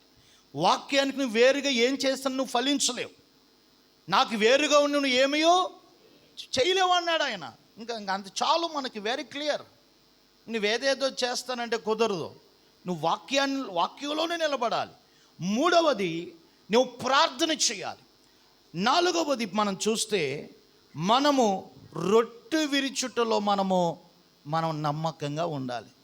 మనము ఎందుకు రొట్టె విరవాలి అని అంటే, అని చెప్పాడు, నన్ను తినువాడు నన్ను త్రాగువాడు నేను వానితోనూ వాడు నాతోను. దేవునికి స్తోత్రం. ఈ రోజున భక్తులు రొట్టె విరచడం కూడా మర్చిపోతున్నారండి. దేవునికి స్తోత్రం. హల్లెలూయా. మనం రొట్టె విరచడం అంటే ఆయన శరీరంలో మనం ఏమైపోవటం, ఏకమైపోవటం. అబ్బా ఎంత భాగ్యం అండి. దేవునికి స్తోత్రం. హల్లెలూయా. మనం రొట్టె విరుచుటలో కూడా నమ్మకముగా మనం ఉండాలి. మరొక విషయాన్ని మీరు చూస్తారు పిల్లరా, మీరు కిందకు చదువుకోండి. 46వ వచనం మీరు చూడండి. నేను ఎక్కువ చెప్పట్లేదండి, చదివిస్తున్నాను అంతే మీకు, జస్ట్ పాయింట్స్. 46వ వచనం, వారి ఏక మనస్కులై ప్రతిదినము దేవాలయములో కూడుకొనుచు ఇంటింటా రొట్టె విరుచుచు దేవుని స్తుతించుచు ప్రజలందరి వలన దయ పొందిన వారే ఆనందముతోను నిష్కపటమైన హృదయముతోను ఆహారం పుచ్చుకొనుచుండిరి మరియు ప్రభు రక్షణ పొందుచున్న వారిని అనుదినము వారితో చేర్చుచుండెను. ఓకే, మీరు ఇంకా మీరు తలలో పైకి ఎత్తండి, నేను చెప్పేస్తాను. ఇప్పుడు ఒకటి, మనం ఏం కలిగి ఉండాలి? సహవాసములో నమ్మకంగా ఉండాలి. రెండవది, వాక్యములో నిలిచి ఉండాలి. మూడవది, ప్రార్థన చేయాలి. నాలుగవది, మనం రొట్టె విరవాలి. ఐదవ అనుభవం ఏంటంటే సంఘము ఎప్పుడూ కూడా ఏక మనసు కలిగి ఉండాలి. హల్లెలూయా. వినాలి. నువ్వెంత పెద్ద వ్యక్తివైనా సంఘముతోనే నువ్వు ఏకీభవించాలి. Praise the lord. నువ్వెంతటి వ్యక్తివైనా దైవజనుడితోనే ఏకీభవించాలి. అర్థమైందా? నీ ప్రతాపం చూపించుకోవాలని ఎప్పుడు కూడా నువ్వు అనుకోకూడదు. ఎందుకనంటే మనం అందరము చేయవలసింది ఎవరి పని? దేవుని పని. కనుక మేము చేసేది, మీరు చేసేది దేవుని పనే. కనుక మనం ఏక మనస్కులమై చేయాలి. సంఘముతో ఏకీభవించాలి, దైవజనుడితో ఏకీభవించాలి. కొంతమంది ఉంటారండి, అమ్మా మనం ఇది చేద్దాం అని అంటే కొంతమంది ఎందుకండి ప్రియమైన దేవుని బిడ్డలారా ఒకసారి నేను ఎక్కువ ఇదేందుకు అన్న వాళ్ళగా అంటారు. నువ్వెందుకురా స్తోత్రం, నువ్వెందుకు, నేనెందుకు, ఎందుకు అని అంటే అన్నీ వ్యర్థం. ప్రసంగి గ్రంథ గారు చెప్పినట్టు అన్నీ వ్యర్థము. అయితే దేవుడు ఒక ఉద్దేశంతో మనల్ని నియమించాడు. ఆ ఉద్దేశాన్ని ఏంటి అని అంటే ఆయన నామాన్ని మహిమపరచడం. హల్లెలూయా. ఆయన నామాన్ని మహిమపరిచే విషయంలో మనం ఎప్పుడూ కూడా ఏక మనస్కులమై మనం పని చేయాలి. హల్లెలూయా. మనం ఎప్పుడు కూడా నలుగురు పని చేస్తున్నారు అనుకో, నువ్వు ఐదో వ్యక్తిగా నువ్వు ఏకీభవించాలి. అది నీ ధర్మం, దేవునికి ఇచ్చిన బాధ్యత. వాళ్ళు చేస్తారులే, నేనెందుకు చేయాలి, నేను అని కాదు. వాళ్ళు ఉన్నారా, నేను ఉండక్కర్లేదని కాదు. పిల్లలు ప్రతి విషయంలో మనం ఏకీభవించే వారిగా ఉండాలి. చాలామంది ఏకీభవించడండి, కలవరండి. ప్రియమైన దేవుని బిడ్డలారా, కలవరండి. ఈ రోజున మన దేవుని దగ్గరికి వచ్చేసరికి మనకున్న వేయి కూడా మనకు అడ్డు రాకూడదు. గట్టిగా స్తోత్రం చెప్పండి. మనకున్న అహమే కానీ, మనకున్న ప్రియులారా చెప్పండి, మనకున్న ధనమే కానీ, మనకున్న ఆస్తే కానీ, మనకున్న పలుకుబడే కానీ, మనకున్నది ఏది కూడా మనకు అడ్డు రావడానికి వీలు లేదు. మనమందరము కూడా ప్రియులారా చిన్న పిల్లలమై మనము తగ్గించుకుని మనం ఏం చేయాలంటే ఏకీభవించి మనము చేయాలి. ఏకీభవించే మనసు మనకు ఉండాలి. ఇద్దరు ప్రార్థన చేస్తే మూడో వ్యక్తిగా నీవేం చేయాలి? ప్రార్థన చేయాలి. ప్రియమైన దేవుని బిడ్డలారా, అందరూ దేవాలయంలోకి వెళుతూ నీవు కూడా దేవాలయానికి వెళ్ళే వ్యక్తిగా ఉండాలి. ప్రియులారా, నీవు పనిలో ఉన్న ప్రియులారా, మీరు అందరూ వాక్యం వింటున్నప్పుడు ప్రియులారా నీవు కూడా వాక్యం వినే వ్యక్తిగా ఉండాలి. నీవు పరిచర్య చేస్తున్నప్పుడు, ఒక వ్యక్తి పరిచర్య చేస్తున్నప్పుడు యువతల వ్యక్తి కూడా పరిచర్య చేసే వ్యక్తిగా ఉండాలి. అంటే ఏకీభవించే మనసు మనకి ఉండాలి. చాలామంది ఎదురు చెప్తూ ఉంటారు పిల్లరా, అడ్డుబండలు వేస్తూ ఉంటారు ప్రియులారా, ఆటంకాన్ని కలగజేస్తూ ఉంటారు ప్రియులారా, దేవుని మహిమను వారు దొంగిలిస్తూ ఉంటారు. ఈ దినమందు మన ద్వారా దేవునికి మహిమ రావాలి, కానీ ఆయన మహిమ మనం దొంగిలించడానికి వీల్లేదు. గట్టిగా స్తోత్రం చెప్పండి. ఆ సంఘము అద్భుతాలు పొందడానికి వారికి కలిగి ఉన్న మంచి అనుభవం ఏంటంటే, వారు ఏం కలిగి ఉన్నారు? ఏక మనసు. అందులో చాలామంది ధనవంతులు ఉన్నారు, గొప్ప వాళ్ళు ఉన్నారు, పేరున్న వాళ్ళు ఉన్నారు, కానీ వారి దేవుని దగ్గర వాళ్ళు ఏ తారతమ్యము చూపించలేదు. వారు ఏక మనస్కులై పనిచేశారు. అందుకే దేవుడు వారి జీవితాలు అద్భుతాలు చేశాడు. హల్లెలూయా, హల్లెలూయా. మరొక విషయాన్ని మీరు చూస్తే వారు దేవుని స్తుతించేవారు. ఎప్పుడు కూడా వాళ్ళు ఏం చేసేవారండి? ఈ రోజున చాలామంది దేవుని స్తుతించటం అనేది అరుదైపోయింది. ఈరోజు మన కుటుంబాల్లో పిల్లల మన దేవుని సన్నిధిలో మన దేవుని స్తుతించేవారిగా, ఆయన నామాన్ని పైకెత్తేవారిగా, ఆయన నామాన్ని మనం గణపరిచేవారిగా మనం ఉండాలి. ఎందుకనంటే ఆయన మనల్ని లేవదీసిన నామం, ఆయన మనం పైకెత్తిన నామం కనుక మనం ఎప్పుడూ కూడా ఆయన నామాన్ని మనం పైకెత్తాలి. స్తోత్రం చెప్పండి. హల్లెలూయా. ఒకసారి నీతో పాటు సమానులైన వారి పరిస్థితి ఒకసారి లోకంలో చూడండి. ప్రియమని నీతో కలిగి ఉన్న వారి పరిస్థితులు లోకంలో చూడండి. కానీ దేవుడు నిన్ను ప్రేమించి, నీ కుటుంబాన్ని ప్రేమించి స్థితినిచ్చాడు, గతికినిచ్చాడు, బ్రతుకునిచ్చాడు, పిల్లరా ఒక యోగ్యతనిచ్చాడు, ఒక అర్హతనిచ్చాడు. ఇదంతటికి కారణం ఏంటో తెలుసా? దేవుడిచ్చిన బహుమానం కదా, దేవుడిచ్చిన జీవితం కాదు ఇది, దేవుడిచ్చిన బ్రతుకు కాదు ఇది. అయితే నిన్ను పైకెత్తిన నామాన్ని నువ్వెప్పుడు కూడా పైకెత్తుతూనే ఉండాలి. హల్లెలూయా. నువ్వు దేవుణ్ణి స్తుతించే వ్యక్తిగా ఉండాలి. మరొక మాట మీకు చూపిస్తాను పిల్లరా. మరొక మాట, వారు ఏం చేశారో తెలుసా? పిల్లలు ఏం చేశారో తెలుసా? రక్షించబడుతున్న వారిని అనేక మందిని ఏం చేశారో తెలుసా? సంఘములోనికి చేర్చారు. దేవునికి స్తోత్రం. హల్లెలూయా. చెప్పండి, ఏం చేశారండి? అనేక మంది రక్షణ పొందినట్లుగా చేసి అనేక మందిని సంఘములోనికి చేర్చేవారు. ఈరోజు ప్రియమైన దేవుని బిడ్డలారా, ఈరోజు నేను చెప్తున్నాను పిల్లరా, పరలోక రాజ్యంలో మన అందరికీ ఒక తీర్పు ఉంటుంది. ఏంటి ఆ తీర్పు అంటే, నీవు నా కొరకు ఒక్క ఆత్మనైనా రక్షించావా? దేవునికి స్తోత్రం. హల్లెలూయా. చెప్పండి, ఒక్క ఆత్మనైనా రక్షించావా? ఏం సమాధానం చెప్తాం? ఏం సమాధానం చెప్తాం? ప్రియులారా, ఎందాడని కిందకి వెళ్తుంటే ఒక పాట పాడుతున్నారు. ఎవరో ఒక్కరినైనా ఒక ఆత్మనైనా. ప్రియులారా, అసలు నేను అడుగుతాను, ఒక్క వ్యక్తికైనా, నీతో సహవాసం చేసే వ్యక్తికైనా, నీతో సన్నిహితంగా ఉండే వ్యక్తికైనా దేవుని గురించి చెప్పావా? ఏదో రీతిగా దేవుని వద్దకు నడిపించాలని ఆలోచన చేసావా? ఈ ఆలోచన ఉండదు మనకి. పిల్లరా, అది కాక ప్రియమైన దేవుని బిడ్డలారా, పిల్లరా చూడండి, మనం కొన్నిసార్లు మనమే వారిని అభ్యంతరపరుస్తూ ఉంటాం. ఈరోజు దేవుని బిడ్డలారా, మనం ఏం చేయాలి తెలుసా? పిల్లల కొందరినైనా మనం సంఘములో చేర్చాలి. ఎందుకో తెలుసా? సంఘము ఎవరిదో తెలుసా? దేవునిది. సంఘానికి శిరస్సు ఎవరో తెలుసా? ఆయనే. ఆయన సంఘము బాగుంటే ప్రియులారా ఆయన సంతోషిస్తాడు. ఆయన సంఘము క్షేమంగా ఉంటే ఆయన ఆనందిస్తాడు. ఆ సంఘానికి ఎవరైతే ఎక్కువగా ప్రయాసపడతారో వారి కుటుంబాలు కూడా నా దేవుడు దీవిస్తాడు. హల్లెలూయా. ఈ అపోస్తలులు వారి కుటుంబాలులో దేవుడు అద్భుతాలు చేయడానికి మరొక కారణం ఏంటో తెలుసా? వారు అనేక ఆఖరు ఆ వచ్చిన ఒకసారి చదవండి, 47 వచ్చిన ఆఖరులైన ఒకసారి చదవండి. మరియు ప్రభువు రక్షణ పొందుచున్న వారిని అనుదినము వారితో చేర్చుచుండెను. హల్లెలూయా. వాళ్ళు చేసిన పని ఏంటో తెలుసా? అనేక మంది రక్షణ పొందడానికి సువార్త ప్రకటించారు. అనేక మంది ప్రభు వైపు నడపడానికి వాళ్ళు ఎంతో ప్రయాసపడ్డారు. వాళ్ళందరినీ కూడా తీసుకొచ్చి ఎక్కడ కూర్చోబెడుతున్నారంటే సంఘములో. ఇది మామూలు పని కాదండి, ఇది మామూలు పని కాదు. వాళ్ళు ఎంత కష్టపడుతున్నారో మనకు బాగా తెలుసు. ఈ రోజున నీ కొరకు నువ్వు చాలా కష్టపడుకుంటున్నావు, మంచిగా చేసుకుంటున్నావు. అయితే కొంతలో కొంత టైం అయినా, కొంత సమయమైనా నీకు అవకాశం కుదిరినప్పుడు, నీకు పిల్లలు వీలు కుదిరినప్పుడు దేవుని గురించి చెప్పాలనే ఆలోచన ఏమైనా వస్తుందా? దేవుని గురించి చెప్పి అయ్యో కొందరినైనా దేవుని సన్నిధికి నడిపించాలని ఉందా? ఈరోజు నా దేవుని బిడ్డలారా గమనించాలి. ఒక మనిషికి చెప్పి సినిమాకి తీసుకెళ్తావు, ఒక మనిషికి చెప్పి బట్టలు కొనుక్కోవడానికి బజారుకి తీసుకెళ్తావు, ఒక మనిషికి వెంట పెట్టుకుని చెప్పండి ఎక్కడెక్కడికో తీసుకెళ్తావు.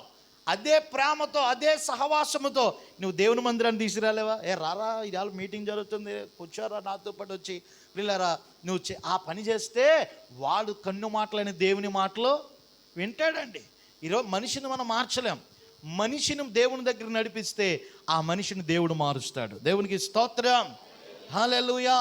కొందరి జీవితాలైనా బాగుపడతాయి ఆ త్రాగుడని వ్యసనాల నుండి, లేకపోతే ఇంకా అనేకమైన చెడు అలవాట్లను విడుదల పొంది వారి కుటుంబాలు దీవించబడతాయి. అంతేకాదు వారి ఆత్మలు రక్షించబడతాయి, వాళ్ళు నిత్య రాజ్యానికి వెళ్తారు. నా దేవుడు దానికి ప్రతిగా నీకు నీతి కిరీటం కూడా ఇస్తాడు. దేవునికి స్తోత్రం. హల్లెలూయా. జాగ్రత్తగా వినాలి. మనం ఏం చేయాలమ్మా? ఏం చేయాలి? కొందరినైనా ప్రభు సంతకు మనము నడిపించాలి. చేస్తారు? ఎప్పుడైనా చేస్తున్నారు మీరు ఆ పని? ఏమండి, చేస్తున్నారా? ఏమండి, చెయ్యాలి. దేవుని కుటుంబంలో అద్భుతాలు చేయాలంటే, నీ బిడ్డల జీవితాల్లో అద్భుతం చేయాలంటే నువ్వు దేవుని కొరకు ఏం చేస్తున్నావు? హల్లెలూయా. దేవుని కొరకు నువ్వేం చేస్తున్నావు? దేవుని కొరకు నువ్వు చేయకుండా, దేవుని కొరకు నువ్వు ప్రయాసపడకుండా ఎప్పుడు నీ కోసమేనా? దేవుని కొరకు ఏమైనా చేసేది ఉందా? ప్రియమైన గొర్రెలనే కనాలి. చెప్పండి, గొర్రెలనే కనాలి. ఈరోజు దేవుని పిల్లరా, సేవకులుగా మేము మాత్రం ఎంత ఎఫర్ట్ చేయగలుగుతాం? పిల్లరా, ఒక మనిషి సామర్థ్యం కొంతవరకే ఉంటుంది. ఒక మనిషి సామర్థ్యం పిల్లరా, నలుగురు కుటుంబాన్ని ఏలుకోవటానికి ఎంత ఆపసాపలు పడతారు మీరు? యు నో దట్, మీకు తెలుసు అది. పిల్లల సంఘాలు, అనేకమైన కుటుంబాలను ఆర్గనైజ్ చేయటం అంటే దైవజనుడికి అది చాలా పెద్ద పని. మీరు అనుకున్నంత ఈజీ కాదండి. మీరు అనుకున్నంత ఈజీ కాదు. రకరకాల స్వభావాలు, రకరకాల తీరులు ఉంటారు. అయితే అన్నీ దైవజనుడే చేస్తాడని కాదు. ఈరోజు మనం అందరము కలిసి దేవుని పని చేయాలి. దేవునికి స్తోత్రం. హల్లెలూయా. అయితే నీవు చేసే దానికి దేవుడు ఎప్పుడు నిన్ను మర్చిపోడు. ఎందుకంటే నీవు చేసిన దానికి దేవుడు నీకు జీవ కిరీటము, నీతి కిరీటము ఇస్తాడు. పౌలు అంటాడు, నా కొరకు నీతి కిరీటము దాచబడింది. హల్లెలూయా, హల్లెలూయా. ఈరోజు దేవుని బిడ్డలారా, నీవు కొందరినైనా ప్రభు దగ్గరికి నడిపించాలి. ఈరోజు దేవుని బిడ్డలారా, కొన్ని మాటలు వాళ్ళని కొంతమంది అండి బలహీనులైన వారిని కూడా బలపరచడండి. బలహీనులైన వారిని కూడా బలపరచడు. ఈరోజు నేను చెప్తున్నాను, దేవుని పనిలో పాల్గొనడం మొదలు పెట్టండి. దేవుని పరిచర్యలో మీరు పాలు భాగస్వామ్యం మొదలు పెట్టండి. నాకెందుకు అనుకుంటే అన్నీ నాకెందుకు అన్నట్టుగా ఉంటాయి. ఎందుకనంటే దేవుడు మన ఎడల దయ చూపాలి, మన ఎడల కనికర పడాలి. ప్రియమైన దేవుని బిడ్డలారా, ఈ రోజున మీకు విషయం చెప్పనా? అనేకమైన చోట్ల మందిరం లేదు, అక్కడ మందిరం అవసరం ఉందనంటే, ప్రియమైన దేవుని బిడ్డలారా, మందిరాలు కట్టడం, స్థలాలు కొన్ని లక్షల రూపాయలతో పిల్లరా స్థలాలు కొని మందిరాలు కట్టి మేము కూడా పనిచేసి నరాలను, కండరాలను ఎందుకు నలగొట్టుకుంటున్నామనంటే, అక్కడ మందిరం కడితే ఏదో వచ్చేద్దని కాదు. అక్కడ మందిరం కడితే 1000 రూపాయలు కూడా చందారు లేని చోట్ల కూడా మందిరాలు కట్టాం.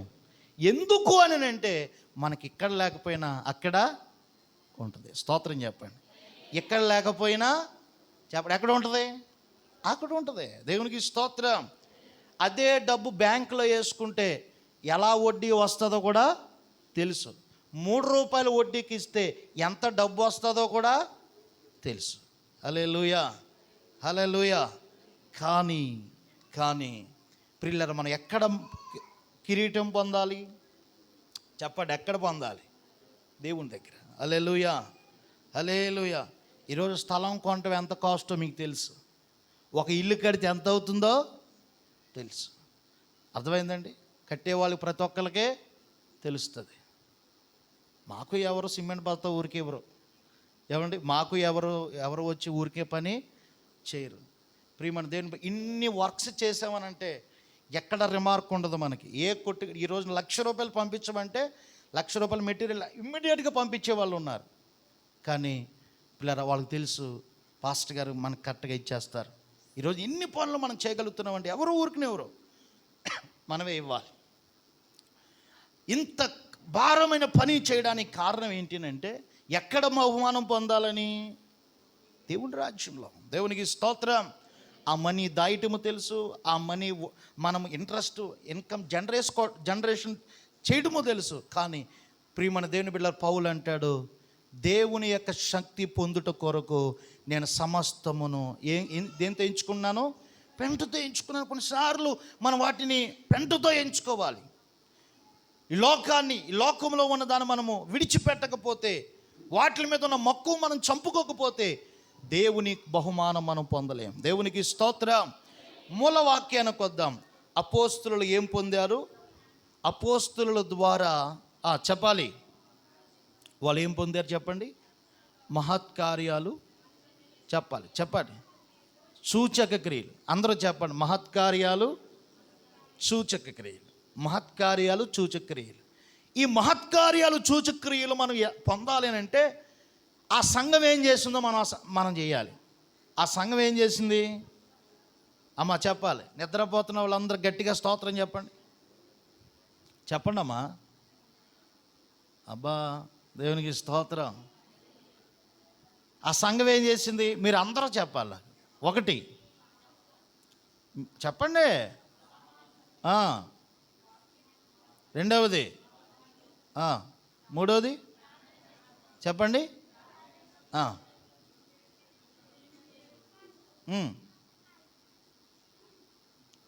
మీరు చెప్పేదాకా వదలను. అవి అందరూ లోపలికి రావాలి, బయటికి వెళ్ళాలి. అసలు వాక్యం చెప్తున్నప్పుడు ఎవరు బయటికి వెళ్ళకూడదు. అది మంచి హ్యాబిట్ కాదు. ఎవరికైనా సరే వచ్చిన లోపలికి రండి, వినాలి. అమ్మా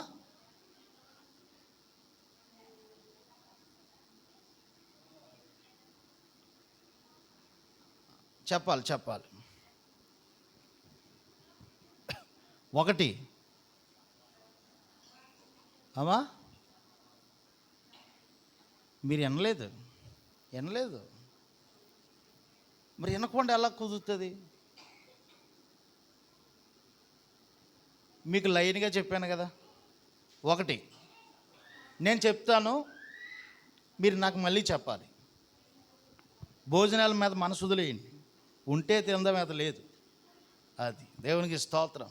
అంతే, ఉంటే తిందాం, మీద లేదు.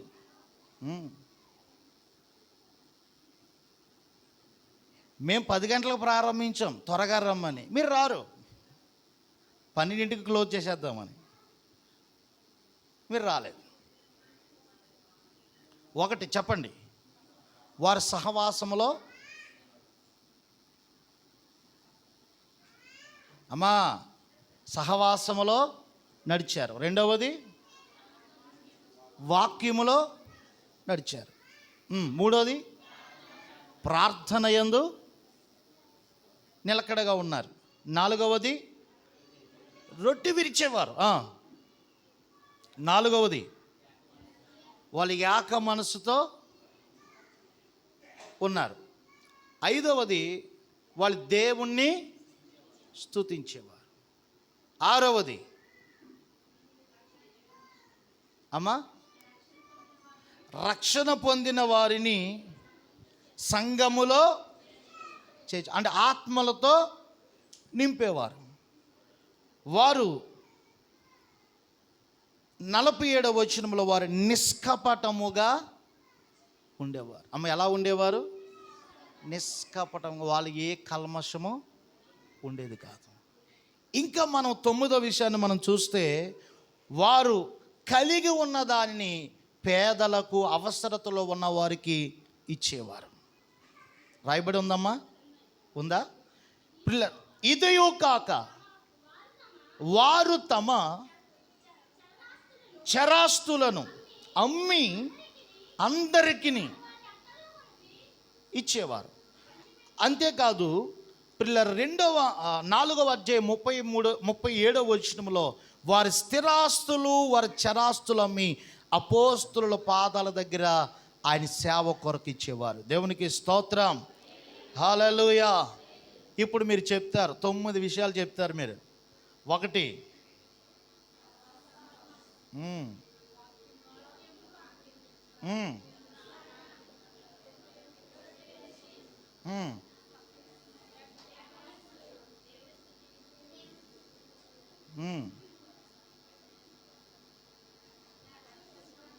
చెప్పండి.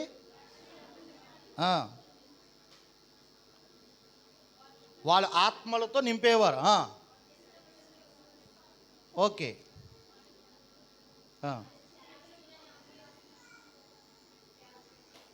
ఓకే, మీరు ఆగండి. ఇప్పుడు మోకాళ్ళు చెప్పండి. ఒకటి వెనకాల కూడా చెప్పాలి.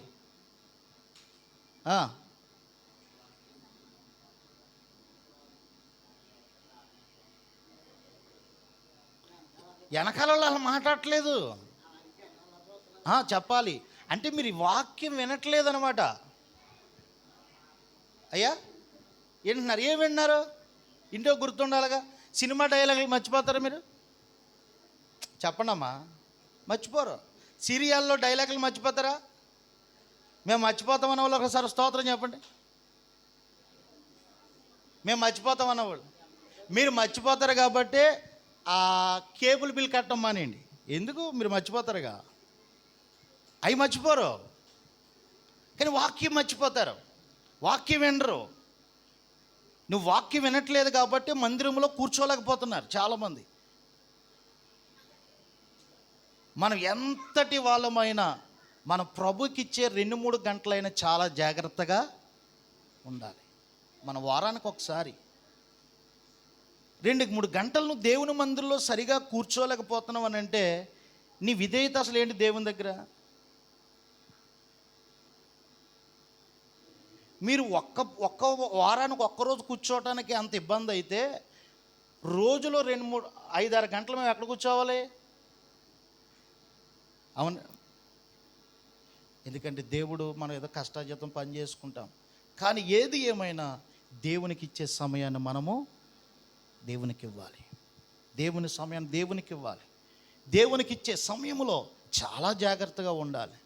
స్తుతించవలసిన టైంలో స్తుతించాలి. వాక్యం వినవలసిన సమయంలో వాక్యం వినాలి. ఈ రోజున నీ యొక్క ఆత్మీయ జీవితంలో దేవుని పట్ల చాలామంది ఇసుకుపోతున్నారు. ఎప్పుడు విసుగుదల వస్తుంది? నీకు వినుబుద్ధి లేనప్పుడు. సినిమా బాగుందనుకో ఎవడన్నా బయటకు వస్తాడా? రాడు. అది వినాలని చూడాలని టికెట్ తీసుకుని వెళ్ళాడు కాబట్టి వాడు ఎంతైనా కూర్చుంటాడు, వింటాడు. ఒక పక్కన యూరిన్ వస్తుంది, ఒక పక్కన బాత్రూమ్ వస్తుంది, అలాగే బిగమెట్టుకుంటాడు. ఎక్కడ మిస్ అయిపోతామా? దేవుని సన్నిధిలో కూడా మనం అదే ఆసక్తి కలిగి ఉండాలి. హల్లెలూయా. నేను మరలా చెప్తున్నాను, వాళ్ళు సహవాసంలో, మీరు ఒకసారి నోరు తెరిసన్నా చెప్పండి, గుర్తుంటుంది. సహవాసములో వారు నమ్మకంగా ఉన్నారు. వెనకాల వాళ్ళు చెప్పాలి, సహవాసములో నమ్మకంగా ఉన్నారు. రెండవది, వాక్యములో వాళ్ళు నిలకడగా ఉన్నారు. వాక్యములో నిలకడగా ఉన్నారు. మూడవది, ప్రార్థనలో వారు నిలకడగా ఉన్నారు. చెప్పండి, ఎక్కడ ఉన్నారండి? వారు ప్రార్థన జీవితంలో. నాలుగవది, వారు రొట్టె విరిచే అనుభవాన్ని కలిగి ఉన్నారు. ఐదవది, వారు యాక మనసు కలిగి ఉన్నారు. ఆరవది, వారు నిష్కపటులై ఉన్నారు. ఏడవది, దేవుని స్తుతించేవారిగా ఉన్నారు. ఎనిమిదవది, వాళ్ళు ఆత్మలు చేర్చేవారుగా ఉన్నారు. తొమ్మిదవది, వారి కలిగి ఉన్నది పేదలకును దేవునికి ఇచ్చేవారుగా ఉన్నారు. మనం దేవునికే కాదు, కొన్నిసార్లు పేదలకు కూడా మనము ఇవ్వాలి. పేదలకే కాదు, దేవునికి మనము ఇవ్వాలి. వారు ఆ రీతిగా ఇచ్చారు. అందుచేత అపోస్తుల ద్వారా సంఘము సూచక క్రియలు, మహత్కార్యాలు వారు పొందుచూ వచ్చారు. ఇటువంటి అద్భుతాలు సూచక్రియలు పొందాలనంటే ఆ సంఘము చేసేది మనము చేయుదుముగాక. హల్లెలూయా. అర్థమైందండి? అర్థమైందా? ఇప్పుడు అర్థమైందన్న వాళ్ళు ఒకసారి చేయి పైకెత్తండి. అంటే మేము బాదుకుని వెళ్ళిపోతే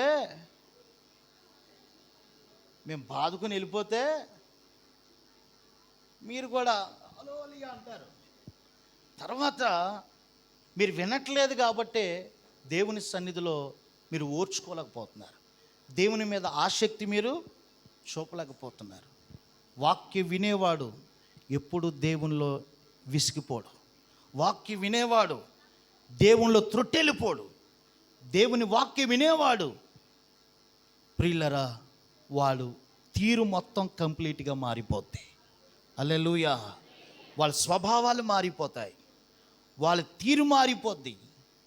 ఈరోజు నేను చెప్తున్నాను, నేను వెళ్ళే కాడ అలాగే ఉంటుంది, మామూలుగా ఉండదు. మరి నేను వెళ్ళే కాడ అలాగే ఉంటుంది. ఖచ్చితంగా వాళ్ళతో చెప్పేస్తున్న వాక్యం. అరగంట చెప్తున్నాను, ఎక్కువ కూడా చెప్పట్లేదు. అయితే అది చెప్పేదాకా మాత్రం వదలను. ఎందుకనంటే వాక్యం మనం ఏం చేయాలి? నేర్చుకోవాలి. వాక్యం ఏం చేయాలి? నేర్చుకోవాలి. నువ్వు ఎక్కడెక్కడో కట్టబడటం కాదు, వాక్యం మీద కట్టబడాలి. వాక్యం వినాలంతే. ఒక అంశం ప్రకారంగా చెప్తున్నాం, ఒక సబ్జెక్ట్ ప్రకారం. ఆయన చెప్పిన ఒక చక్కగా ఒక అంశం చెప్పాడు, నేను కూడా ఒక అంశం చెప్పాను.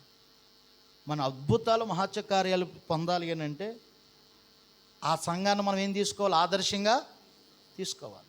ఏం చేసింది ఆ సంఘం అని అంటే 9 విషయాలు చెప్పాను. పోనీ మీకు మర్చిపోయే విషయాలు ఏం కాదు, వరసనే ఉన్నాయి. మీరు అవి నేను హైలైట్ చేసి చెప్పాను, మీరు అయినా మర్చిపోతున్నారు. పొందాలని ఉందా మహత్ కార్యాలు? అమ్మా, పోయిన వారం ఏం వాక్యం చెప్పారు పాస్టర్ గారు? రాత్రి ఏం వాక్యం చెప్పాను నేను కూటంలో? ఎవరికైనా నిన్నబడి గుర్తుందా?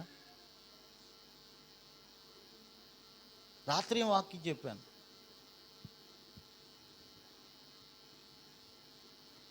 లేదు, వినట్లేదు మీరు. కనిపెట్టి చూడాలి. ఆయన చేసే కార్యాల కొరకు మనం కనిపెట్టాలి. మా పాస్టర్ గారే కదా అని అనుకోకండి పిల్లరా. మీ పాస్టర్ గారి ప్రసంగాలు చాలామంది ఆసక్తిగా వింటారు. ఎందుకంటే మీ పాస్టర్ గారు ఏం చెప్తారో మీకు తెలియకపోయినా అందరికీ తెలుసు. ఎందుకనంటే సబ్జెక్ట్ చెప్పడం అంటే ఆలోకాల విషయము కాదు. ఒక సబ్జెక్ట్ చెప్తున్నప్పుడు జాగ్రత్తగా వినాలి, అర్థమవుతుంది. కొన్నిసార్లు అలివేలు కొట్టేసి వెళ్ళిపోయి ప్రసంగం కాదు మంది. ఒక అంశం డీల్ చేస్తున్నప్పుడు అంశం చక్కగా అర్థమైపోద్దండి, మీకు పాఠం కింద అర్థమైపోద్ది. అలా చెప్పినా కూడా మీరు వినట్లేదని అంటే కంప్లీట్గా మీరు డీవియేట్ అయిపోయారు. అంటే మీ ఆలోచన శైలి అంతా కూడా డీవియేట్ అయిపోయారు.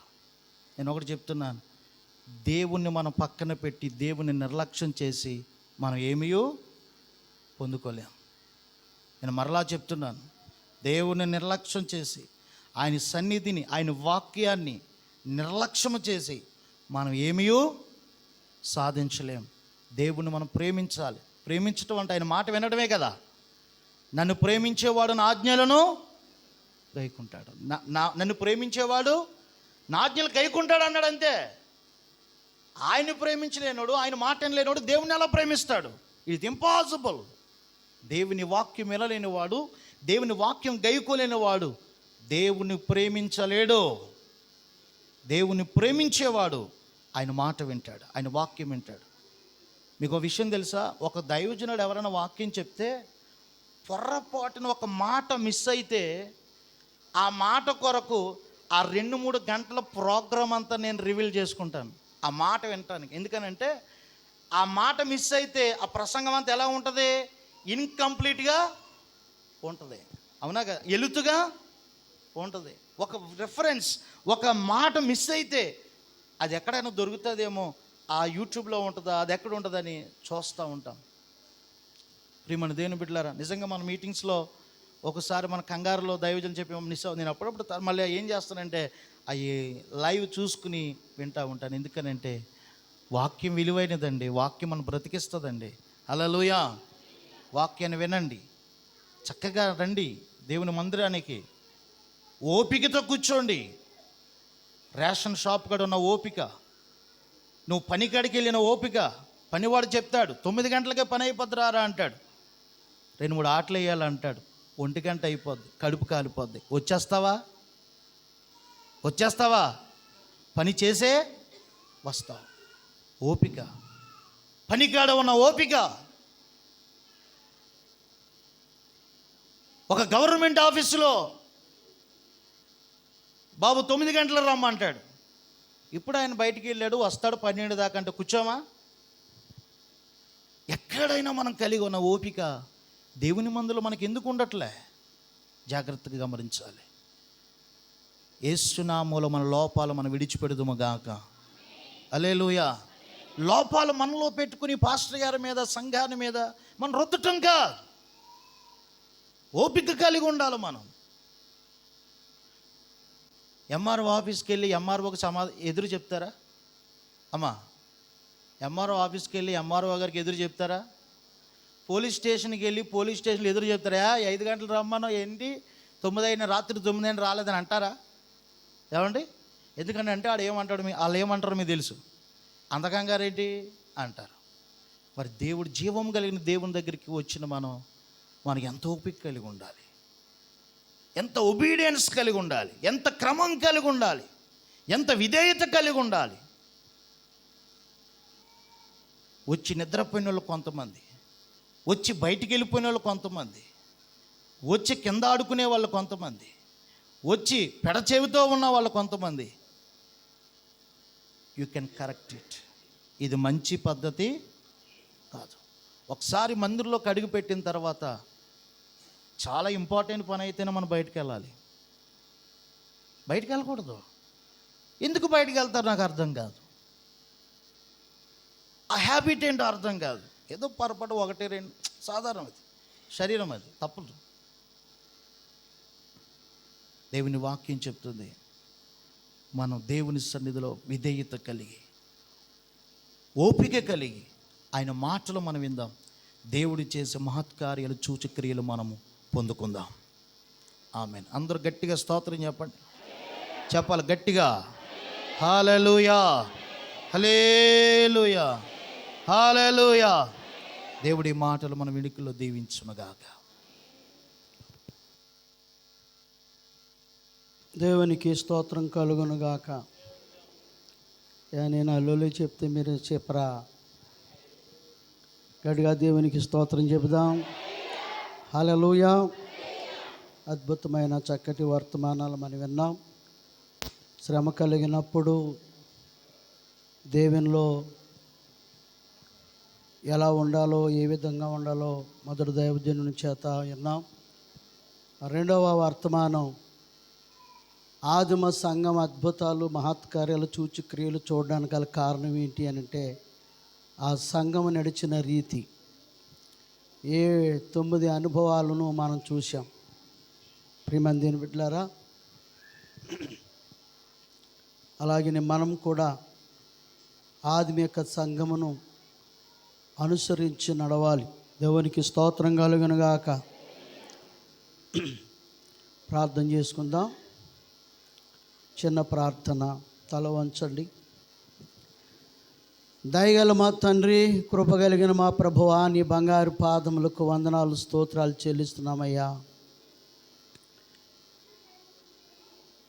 ఈ నెల సన్నిధిలో ఒక దివ్యమైన సందేశాలతో మా జీవితాలతో మీరు మాట్లాడిన మీ గొప్ప కార్యాలు బట్టి మీకు స్తోత్రం. పరిశుద్ధాత్ముడా, మీరు మాతో ఉండి మమ్మల్ని బలపరుస్తూ వచ్చారు తండ్రి. ప్రతి ఒక్క బిడ్డ, ప్రతి ఒక్కరు కూడా అయా నీ నామములో బలపరచబడి నీ కొరకు బలమైన సాక్షిగా, ఒక మంచి విశ్వాసిగా నీ సేవలో సాగిపోవడానికి నీ బిడ్డలను దీవించి ఆశీర్వదించమని యేసయ్య నామమున ప్రార్థించి వేడుకుంటున్నాం తండ్రి. ఆమెన్.